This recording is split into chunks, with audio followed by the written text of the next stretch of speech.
नमस्कार प्यारे दोस्तों, मैं इंजीश मौर्य आप सभी का स्वागत करता हूं आपके अपने YouTube channel expert online classes में। दोस्तों देखिए, यहाँ पर हम लोग मेजरमेंट का 60 नोट सीरीज चल रही है। ये आज लेक्चर नंबर हम लोग सेकंड यहाँ पर पढ़ने वाले हैं। अगर आप लोग लेक्चर नंबर 1 नहीं देखे हैं तो प्लीज़ वीडियो के प्लेलिस्ट में जाइए, पहले लेक्चर नंबर 1 देखिए, उसके बाद लेक्चर नंबर 2 को देखिए।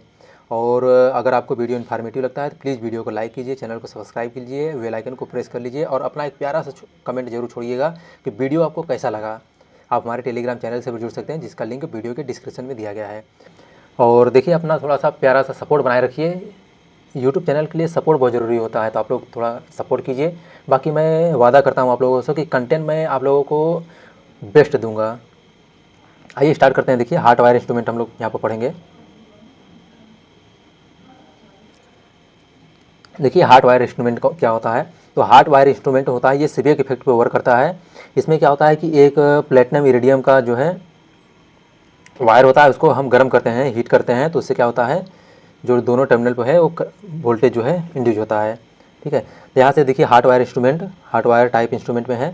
तो डेल्टा एल जो होता है डायरेक्टली प्रोपोर्शनल टू हीट होता है, या फिर डेल्टा एल जो होता है directly proportional to I square R होता है। ठीक है, अगर करंट मेजर करना होता है, अमीटर की तरह यूज कर रहे हैं हार्ड वायर इंस्ट्रूमेंट को, तो delta L directly proportional to I square होता है। और अगर वोल्टेज हम मेजर कर रहे हैं, वोल्टेज मीटर की तरह यूज कर रहे हैं, तो डेल्टा एल जो है डायरेक्टली प्रोपोर्शनल टू वोल्टेज के स्क्वायर का होता है। और इसमें डेल्टा एल क्या है, देखिए लेंथ में जो चेंजिंग होता है, लेंथ में हीट करते हैं तो लेंथ में जो चेंजिंग होता है, वायर के लेंथ में चेंजिंग होता है, उसको हम लोग डेल्टा एल से रिप्रेजेंट करते हैं। एडवांटेज देखिए क्या है इसका, एडवांटेज क्या होता है, तो देखिए एसी और डीसी दोनों पे वर्क करता है, आरएमएस वैल्यू को मेजर करता है। ठीक है, इसमें हिस्टेरिसिस लॉस जो होती है, हिस्टेरिसिस एरर बिल्कुल नहीं होती है। फ्रीक्वेंसी रेंज जो होता है, देखिए मेगा हर्ट्ज में फ्रीक्वेंसी रेंज होता है इसका। डिसएडवांटेज क्या होता है, स्केल जो होता है नॉन यूनिफॉर्म होता है, स्लो होता है और स्लगिश रिस्पांस होता है, रिस्पांस अच्छा नहीं होता है। मोर पावर कंज्यूप्शन होता है, पावर ज़्यादा कंज्यूम करता है। ठीक है, इससे ज़्यादा हार्ड वायर इंस्ट्रूमेंट में कुछ भी नहीं पूछेगा, तो आप लोग इसको नोट डाउन कर लीजिए अच्छे से। आइए नेक्स्ट पॉइंट देखते हैं हम लोग। थर्मोकपल देखिए क्या होता है। थर्मोकपल जो है, देखिए थर्मोकपल में, थर्मोकपल जो है टेम्परेचर जो होता है, टेम्परेचर से ईएमएफ इंड्यूस होता है। जब हम उसमें क्या होता है, दो टर्मिनल लेते हैं, दो टर्मिनल के सिरों को जब हम गर्म करते हैं तो उस पर क्या होता है, ईएमएफ इंड्यूस होता है।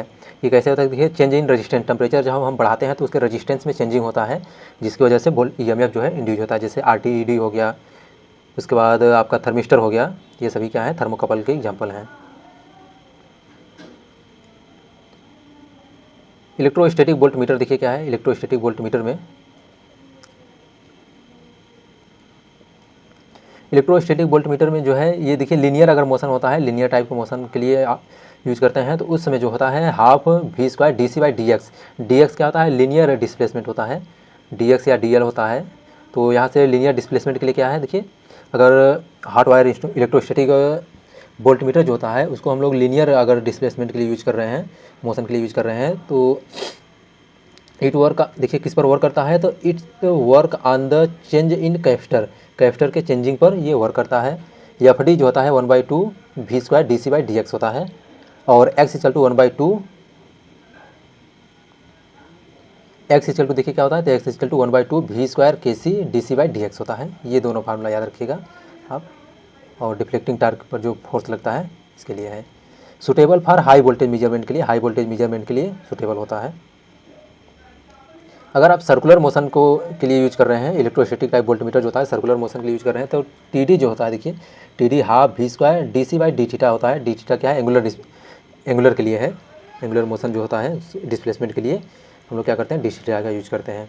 एडवांटेज क्या है, देखिए यह जो होता है AC work on AC and DC, AC और डीसी दोनों पर वर्क करता है। हिस्टेरिसिस एरर नहीं होती है, ईडी करंट एरर नहीं होती है, लो पावर कंजप्शन होता है। ये सभी एडवांटेज है, best suitable for high voltage के लिए सबसे अच्छा सुटेबल होता है। डिसएडवांटेज क्या है, देखिए डिसएडवांटेज जो है,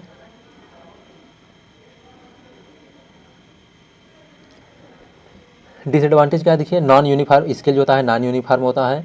नो इलेक्ट्रोस्टैटिक अमीटर जो होता है, इलेक्ट्रोस्टैटिक अमीटर की तरह इसको यूज हम नहीं कर सकते हैं, मतलब करंट का मेजरमेंट नहीं कर सकते हैं इससे। लार्ज इन साइज में बड़ा होता है, देखिए no suitable for low voltage को मेजर हम नहीं कर सकते हैं इससे। तो ये सभी इसके डिसएडवांटेज हैं। इसके बाद इसका रेंज एक्सटेंड करने के लिए, देखिए अगर पोटेंशियोमीटर मेथड से करते हैं तो नया जो वोल्टेज एक्सटेंड होके मिलता है आपको, वी एम मीटर का वोल्टेज बटे में इनिशियल लेंथ बटे में लंबाई में चेंजिंग जो होता है दोनों के रेशियो को, या तो फिर m इंटू वी एम होता है। एम क्या होता है, मल्टीप्लायर होता है इसको। तो क्या होता है, न्यू रेंज एल आ जा रहा है आपका बटे में इनिशियल रेंज। तो यहाँ से आप जो है भी एक्सटेंड निकाल सकते हैं कि तो m इंटू भी हो जाएगा, m इंटू वी एम हो जाएगा। वोल्टमीटर की रीडिंग ये है, उसके बाद नया रीडिंग जो है ये हो जाएगा आपका यहाँ से। तो m क्या होता है, एल बाई स्मॉल एल होता है। यूजिंग सीरीज कैपेसिटर, अगर सीरीज कैपेसिटर का यूज करते हैं तो देखिए सी एस ई जो होता है, C S E series capacitor की वैल्यू जो होती है, तो कैसे अगर रेंज एक्सटेंड करना है तो सीरीज कैपेसिटर का यूज करते हैं। ठीक है, सीरीज कैपेसिटर की वैल्यू कितनी होती है, देखिए तो सी एम अपान एम माइनस वन होता है। तो एम की वैल्यू एक से हमेशा ज़्यादा होती है। रेक्टिफायर टाइप इंस्ट्रूमेंट, देखिए रेक्टिफायर टाइप इंस्ट्रूमेंट जो है, रेक्टिफायर टाइप के इंस्ट्रूमेंट देखिए क्या करता है, ये कम्युनिकेशन सर्किट के लिए, लो वोल्टेज के लिए, लो पावर और हाई फ्रिक्वेंसी जो है रेजिस्टेंस को मेजर करने के लिए हम लोग इसका यूज करते हैं। सेंसिटिविटी जो होती है इसकी अच्छी होती है।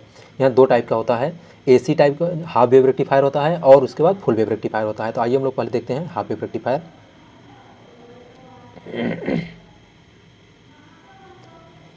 हाफ वेव रेक्टिफायर में देखिए क्या है, हाफ वेव रेक्टिफायर, तो हाफ वेव रेक्टिफायर में जो रीडिंग मिलती है देखिए form factor into DC voltage जो है, आउटपुट में डीसी वोल्टेज मिलता है तो उसमें डीसी वोल्टेज में फॉर्म फैक्टर का मल्टीप्लाई कर देंगे तो आपको रेक्टिफायर टाइप इंस्ट्रूमेंट जो है उसका रीडिंग मिल जाएगी आपको।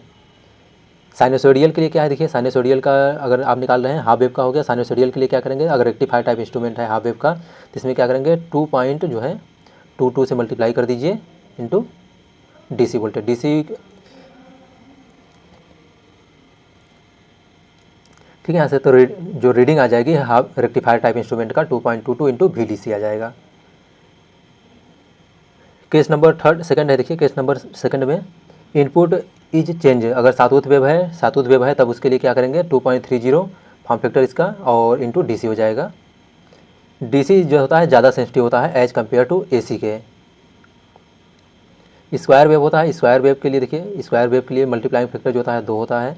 इसमें reading of square wave rectifier जो है 2 इंटू डी सी वोल्टेज होता है।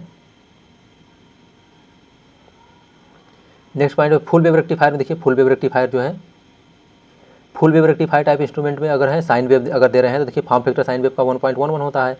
तो यहाँ से जो आपको सेंसिटिविटी आएगी, देखिए सेंसिटिविटी आ जाएगी डीसी की, तो 1.11 इंटू एसी की सेंसिटिविटी मिल जाएगी आपको यहाँ से। सातूथ वेव के लिए 1.15 इंटू डी सी होता है देखिए। इसके बाद देखिए अगर स्क्वायर वेव है, स्क्वायर वेव के लिए एसी की सेंसिटिविटी और डीसी की सेंसिटिविटी दोनों बराबर होती है। इसके बाद देखिए एडवांटेज क्या है, देखिए यूनिफॉर्म स्केल होता है। एडवांटेज क्या है, यूनिफॉर्म स्केल होता है, लो पावर कंज्यूम करता है। डिसएडवांटेज क्या होता है, देखिए सेपरेट कैलिब्रेशन की हमको नीड होती है, आउटपुट इफेक्टेड होता है, टेम्परेचर की वजह से आउटपुट जो है इफेक्टेड होता है। इसके बाद देखिए नेक्स्ट है, इसमें लोग यहाँ से कंपेयर थोड़ा सा देख लेते हैं, उसके बाद फिर मेजरमेंट ऑफ रेजिस्टेंस देखते हैं। कंपेयर में देखिए क्या है,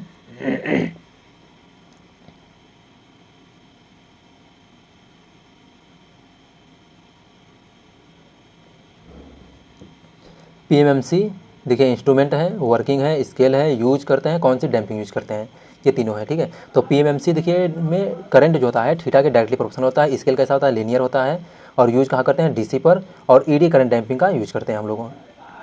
एमआई टाइप इंस्ट्रूमेंट जो होता है देखिए, जो डिफ्लेक्टिंग टार्क होता है करंट के स्क्वायर के प्रोपोर्शनल होता है। स्केल नॉन लीनियर होता है, एसी डीसी दोनों पे वो यूज करते हैं। एयर फ्रैक्शन डैम्पिंग का यूज करते हैं क्योंकि इसकी मैग्नेटिक फील्ड जो होती है, फ्लक्स डेंसिटी जो होती है वो कम होता है। ईएमएमसी जो होता है देखिए TD directly proportional to I square होता है। स्केल कैसा होता है, नॉन लीनियर, एसी डीसी दोनों पे वर्क करते हैं और एयर फ्रैक्शन डैम्पिंग का यूज करते हैं।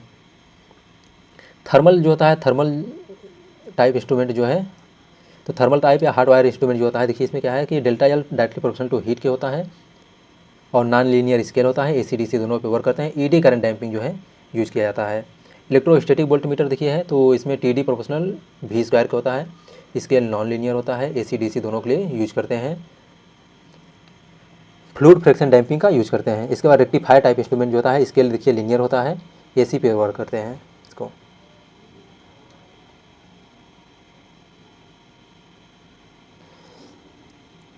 मेजरमेंट ऑफ रेजिस्टेंस देखिए, मेजरमेंट ऑफ रेजिस्टेंस में क्या है देखिए, लो रेजिस्टेंस मेजर करने के लिए, लो रेजिस्टेंस अगर आपको मेजर करना है तो उसके लिए कितने टर्मिनल की नीड होती है, क्वेश्चन आपसे पूछता है, और इसका रेंज कितना होता है, तो 1 ओम से कम जो होता है वो लो रेजिस्टेंस के लिए होता है, और इसमें 4 टर्मिनल की जरूरत होती है। तो जो लीड होता है, लीड का कंटेक्ट, लीड का रेजिस्टेंस होता है, उसको अवॉइड करने के लिए हम लोग क्या करते हैं, 4 टर्मिनल की यूज करते हैं। तो यहाँ पर देखिए जो है P1 और P2 जो है ये लीड यहाँ पर हम कनेक्ट कर देते हैं, इससे जो है इसके पहले के जो रेजिस्टेंस होते हैं इसके A1 और A2 के लीड होता है, तो लीड टर्मिनल के रेजिस्टेंस को हटाने के लिए हम क्या करते हैं, 4 टर्मिनल का यूज करते हैं इसमें।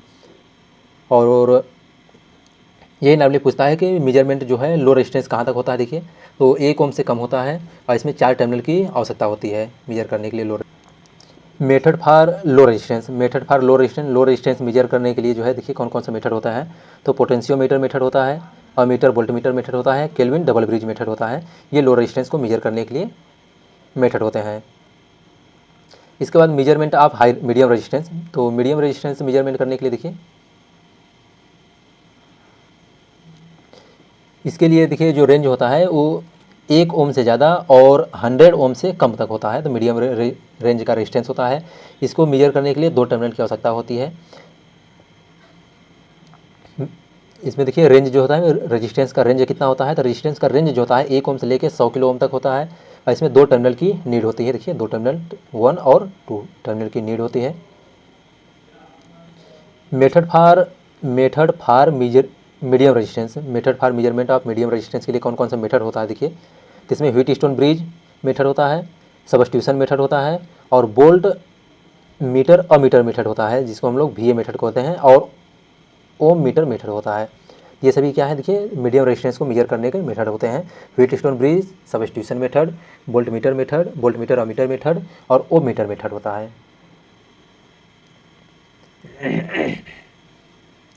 इसके बाद measurement of high resistance measure करने के लिए क्या होता है देखिए, 100 किलो ओम से एबव जो होता है उसको हम लोग क्या करें, 0.1 मेगा ओम होता है, तो 0.1 मेगा ओम या फिर 100 किलो ओम से एबव जो होता है रेजिस्टेंस, उसको हम लोग हाई रेजिस्टेंस के श्रेणी में रखते हैं। इसके बाद इसको मेजर करने के लिए देखिए 3 टर्मिनल की आवश्यकता होती है, और तीसरा टर्मिनल जो होता है गार्ड टर्मिनल इसको बोलते हैं, ये जो लीकेज करंट होता है इसको अवॉइड करने के लिए यूज़ करते हैं।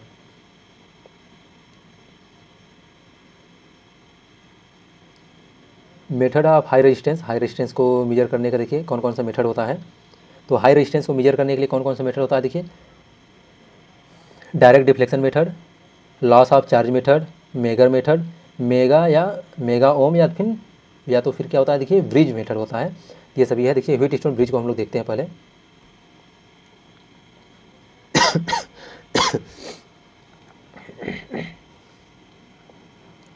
R1 R4 देखिए व्हीटस्टोन ब्रिज में बैलेंस कंडीशन होता है, तो उसमें गैल्वेनोमीटर जो करंट होती है वो 0 होता है, ठीक है, और दोनों अपोजिट साइड के जो रेजिस्टेंस होते हैं उसका मल्टीप्लाई इक्वल होता है। तो R1 R4 equal to R2 R3 होता है। इसको ये मोस्ट इंपॉर्टेंट है, इसे देखिए न्यूमेरिकल भी पूछा जाता है। यहाँ से R4 की वैल्यू आप निकालेंगे तो R2 अपन R1 इंटू R3 वेरिएबल होता है, या तो फिर R4 के R2 को वेरिएबल कर दीजिए, कोई दिक्कत नहीं, किसी को वेरिएबल कर सकते हैं, ठीक है। तो यहाँ से R1 R4 equal to R2 R3 होता है। केल्विन डबल ब्रिज जो होता है देखिए, केल्विन डबल ब्रिज में क्या होता है देखिए, आपसे एक बार देखिए UPPCL AE का एग्जाम हो रहा था, तो उसमें ये डायरेक्टली फार्मूला ही पूछ लिया था। आप लगभग 2019 का आप पेपर उठा के देखिए, 19 या 20 का, तो उसमें जो है ये डायरेक्टली फार्मूला ही पूछा है कि केल्विन डबल ब्रिज का कौन सा फार्मूला सही है। तो R इक्वल टू क्या होता है, P/Q into s plus q r upon में P plus Q plus R, P/Q minus P capital Q होता है। ये इसको आप लोग ध्यान रखिएगा। Method of using high resistance को मेजर करने के लिए देखिए क्या है, तो मेगर होता है, तो मेगर यूज कहाँ करते हैं देखिए, यूज इन हाई रेजिस्टेंस को मेजर करने के लिए हम लोग मेगर का यूज करते हैं। टेस्टिंग द इंसुलेशन रेजिस्टेंस के टेस्टिंग के लिए स्केल जो होता है देखिए, स्केल 1 मेगा ओम तक होता है। मेगा ओम में स्केल जो इसका स्केल होता है मेगा ओम में होता है।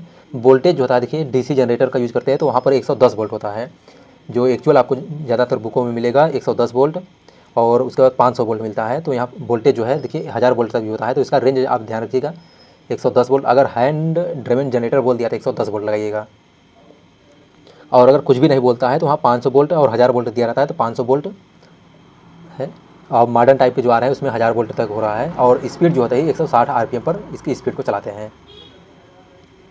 इसमें देखिए कंपेरिजन जो होता है एसी और डीसी ब्रिज का कंपेयर है, तो एसी और डीसी ब्रिज का कंपेरिजन देखिए हम लोग देख लेते हैं थोड़ा सा।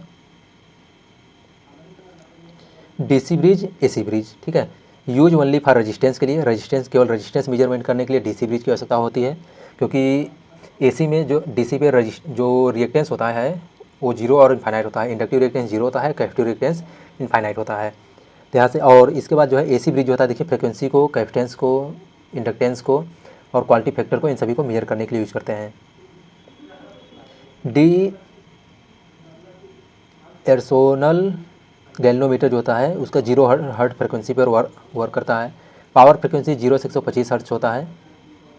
वाइब्रेशनल गैल्वेनोमीटर जो होती है इसका यूज करते हैं हम लोग। डीसी सप्लाई बैटरी से देते हैं, इसमें सप्लाई जो है लो पावर ऑक्सीलेटर से या तो फिर हाई पावर जनरेटर से देते हैं हम लोग। यहाँ पर वनली मैग्नीट्यूड को हम लोग बैलेंस करते हैं, इसमें बोथ मैग्नीट्यूड एंड फेज दोनों को नीड होती है। एग्जाम्पल में देखिए कौन कौन सा होता है। व्हीटस्टोन ब्रिज होता है, केल्विन ब्रिज होते हैं, ये सभी डीसी पर वर्क करते हैं। हेडफोन जो होते हैं ऑडियो फ्रिक्वेंसी रेंज 20 किलोहर्ट्ज तक जो होते हैं। उसके बाद ट्यूनेबल एम्पलीफायर और इसके बाद रेडियो फ्रिक्वेंसी जो एम्पलीफायर होते हैं ये सभी यूज करते हैं इसको, एसी ब्रिज को। ये जितने इंपॉर्टेंट एसी ब्रिज हैं सभी को यहाँ पर शॉर्ट में रिवीजन करने वाले हैं, तो प्लीज़ वीडियो को आप अच्छे से देखिए और कॉपी पेन ले लीजिए, साथ में नोट्स बनाते चलिए। तो आइए हम लोग स्टार्ट करते हैं। देखिए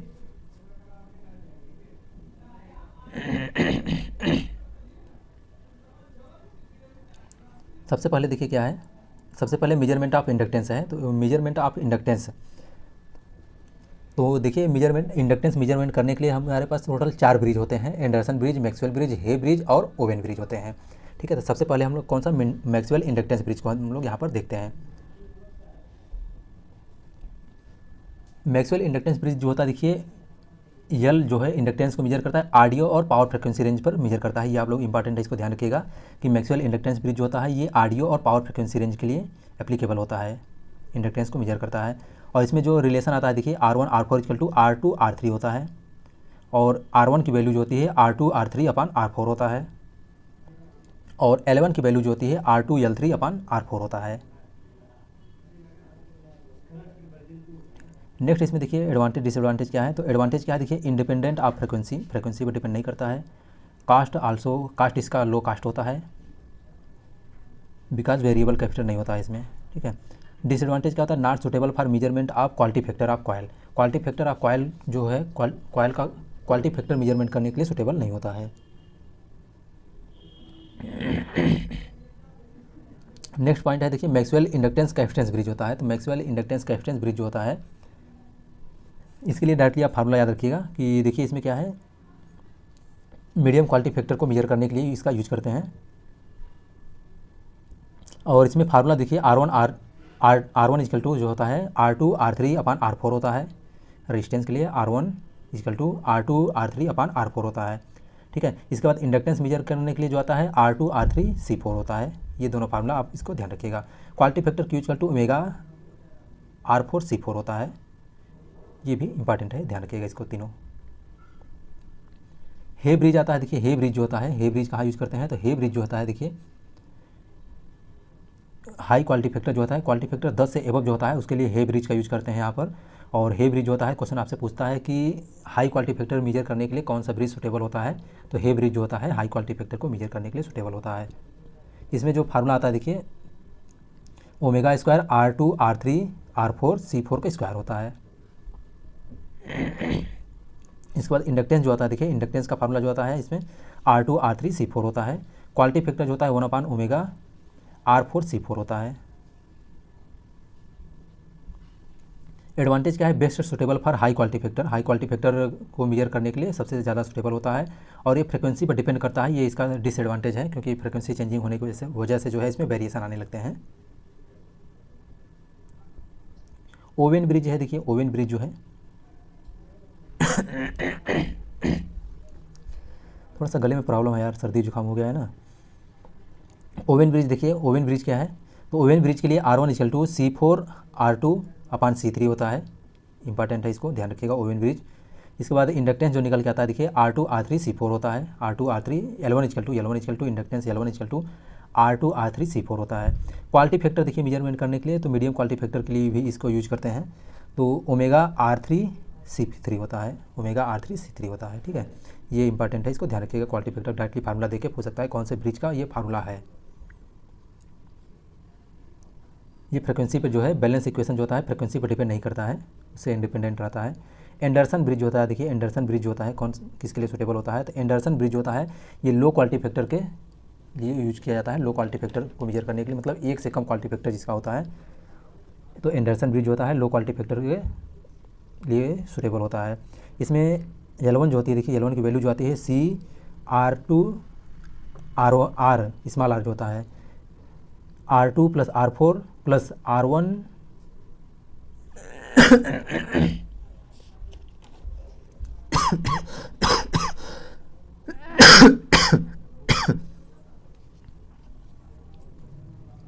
नेक्स्ट देखिए एंडरसन ब्रिज है। एंडरसन ब्रिज जो होता है ये लो क्वालिटी फैक्टर मेजरमेंट करने के लिए सूटेबल होता है। ये कैपेसिटेंस को मेजर करता है, देखिए measurement capacitor in term of inductance, capacitance को भी इससे निकाल सकते हैं, इंडक्टेंस को भी निकाल सकते हैं। यहाँ से R1 की जो वैल्यू आती है, देखिए R1 की वैल्यू जो निकल के आती है C × R2 अपान में R4 R in bracket of R2 + R4 + R3 R4 होता है। ये इंपॉर्टेंट है, इसको ध्यान रखिएगा आप लोग फार्मूला को। और R1 की जो वैल्यू निकल के आती है, देखिए R1 की वैल्यू जो निकल के आती है कितना आता है, देखिए R1 R2 R3 अपान R4 होता है। और इसमें देखिए अगर हम R जो होता है ये स्मॉल r जो है इसको अगर हम लोग 0 कर दें तो इस जो है मीडियम क्वालिटी फैक्टर को भी हम लोग इससे मेजर कर सकते हैं एंडरसन, लेकिन बेस्ट सूटेबल किसके लिए होता है, लो क्वालिटी फैक्टर के लिए। इसके बाद नेक्स्ट है, देखिए नेक्स्ट पॉइंट है इसमें मीडियम क्वालिटी फैक्टर जो मेजरमेंट ऑफ कैपेसिटेंस है। देखिए कैपेसिटेंस मेजर करने के लिए कौन कौन सा होता है, तो इसमें देखिए कौन कौन सा होता है, डिसॉर्टिव ब्रिज होता है, डिसिप्सेशन फैक्टर मेथड होता है, शेयरिंग ब्रिज मेथड होता है, और इसके बाद वेन ब्रिज होता है। तो यहाँ पर हम लोग देखिए सबसे पहले डिसॉर्टिव ब्रिज देखते हैं। तो डिसॉर्टिव ब्रिज होता है, देखिए वो स्टैंडर्ड क्वेश्चन आपसे जनरली पूछ सकता है, देखिए कि डिसॉर्टिव ब्रिज होता है, डिसॉर्टिव ब्रिज किसके लिए यूज करते हैं, तो टू स्टैंडर्ड कैपेसिटर जो होते हैं, टू स्टैंडर्ड कैपेसिटर के कैलिब्रेशन के लिए या तो फिर कंपेयर करने के लिए हम लोग डिसॉर्टिव ब्रिज का यूज करते हैं। इसके बाद शेयरिंग ब्रिज होता है, देखिए शेयरिंग ब्रिज का यूज करते हैं, इसका फार्मूला देख लीजिए डिसॉर्टिव ब्रिज का। तो C1 = क्या हो जाता है, R4C3 अपान R2 होता है।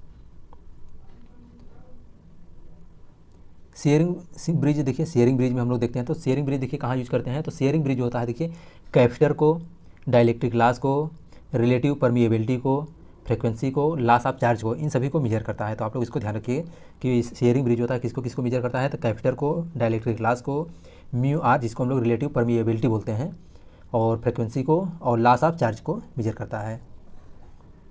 इससे कैपेसिटेंस जो निकल के आता है, देखिए कैपेसिटेंस निकल के आता है R4C2 R4 यहाँ पर C2 होना चाहिए, सॉरी R4C2 अपान में R2 होता है। और R की वैल्यू जो होती है, देखिए R की वैल्यू जो होती है R3, ये स्मॉल R1 जो ऐड करते हैं एक्स्ट्रा रेजिस्टेंस उसके लिए है, तो C4 अपान C3 × R2 होता है। Measurement of frequency, frequency measurement करने के लिए कौन सा ब्रिज यूज करते हैं, देखिए वेन ब्रिज होता है, देखिए वेन ब्रिज होता है फ्रीक्वेंसी को मेजर करने के लिए यूज करते हैं। This bridge is more sensitive to harmonics, harmonics के रिस्पेक्ट में ये ब्रिज होता है बहुत सेंसिटिव होता है। To operate balance condition filter is connected, इसमें फिल्टर सर्किट का यूज करके हम लोग क्या करते हैं, हार्मोनिक्स को रिड्यूस करने के लिए हम लोग फिल्टर सर्किट का यूज करके इसको यूज करते हैं।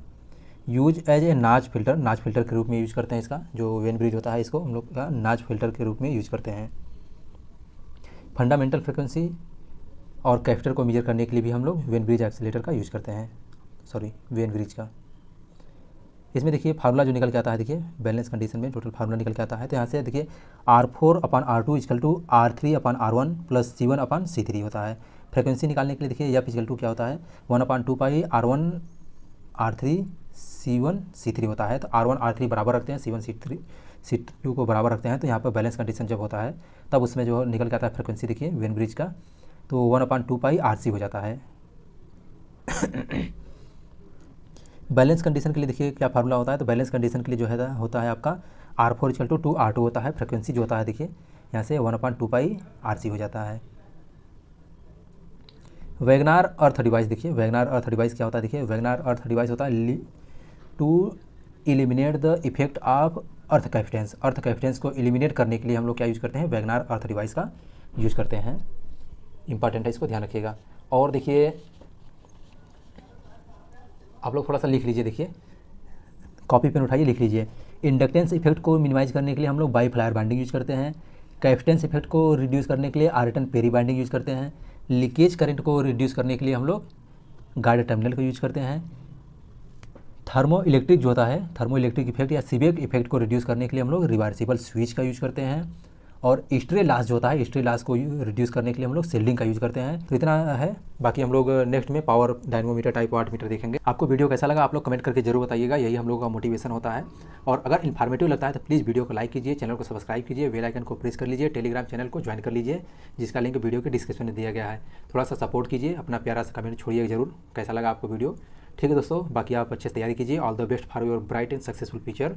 Thank you so much for watching my video.